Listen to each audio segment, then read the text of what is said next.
Zohar n'est pas un livre d'histoire débile ou de folklore religieux, mais un manuel technique de perception et d'ingénierie spirituelle. Une méthode pour se connecter à la source de la réalité.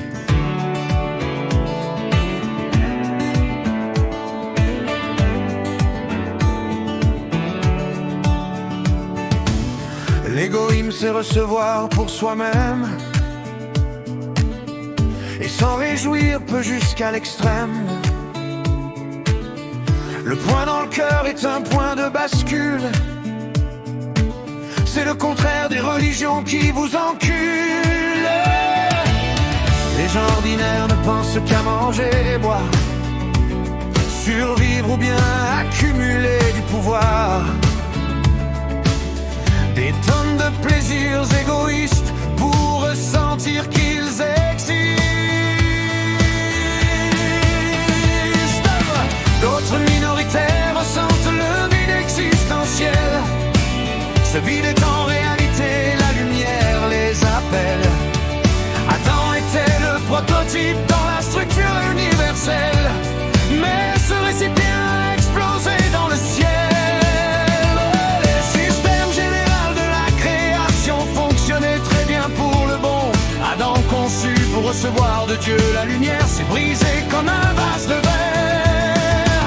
La lumière du Créateur, force d'abondance et d'altruisme absolu, a fait exploser le mauvais récepteur. Et nous l'avons tous eu dans le cul. Le système initial s'est effondré parce qu'il céda au désir mauvais. La connexion avec Dieu fut brisée.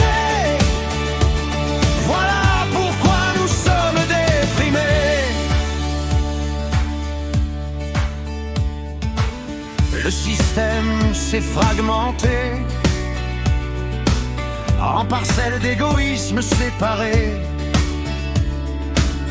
dans les corps où nous sommes incarnés,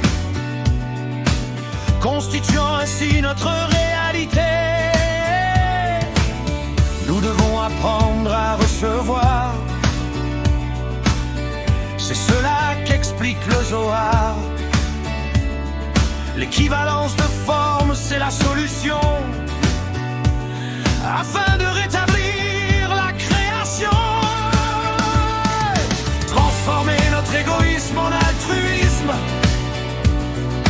neutraliser notre ego et notre prisme, car nous sommes corrompus et mauvais. Nous devons acquérir des qualités.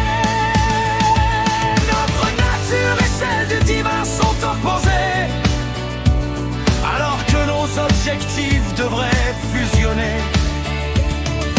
Le passage du recevoir pour soi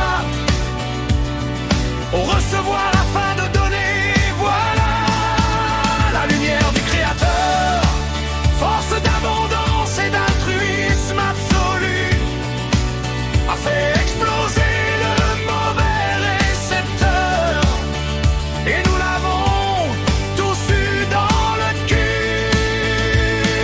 Le système initial s'est effondré parce qu'il céda au désir mauvais.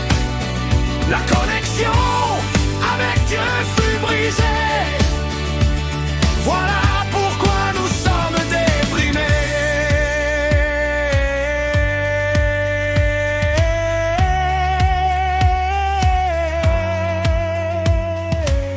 Pour s'unir à la source, le récepteur, l'homme, ou le point dans le cœur doit transformer son intention. Au lieu de rester toujours plus con, le mécanisme que le Zohar détaille tout ce processus rare, comme un outil de calibration, afin d'en finir pour de bon avec les méchants et les souffrances qui se propagent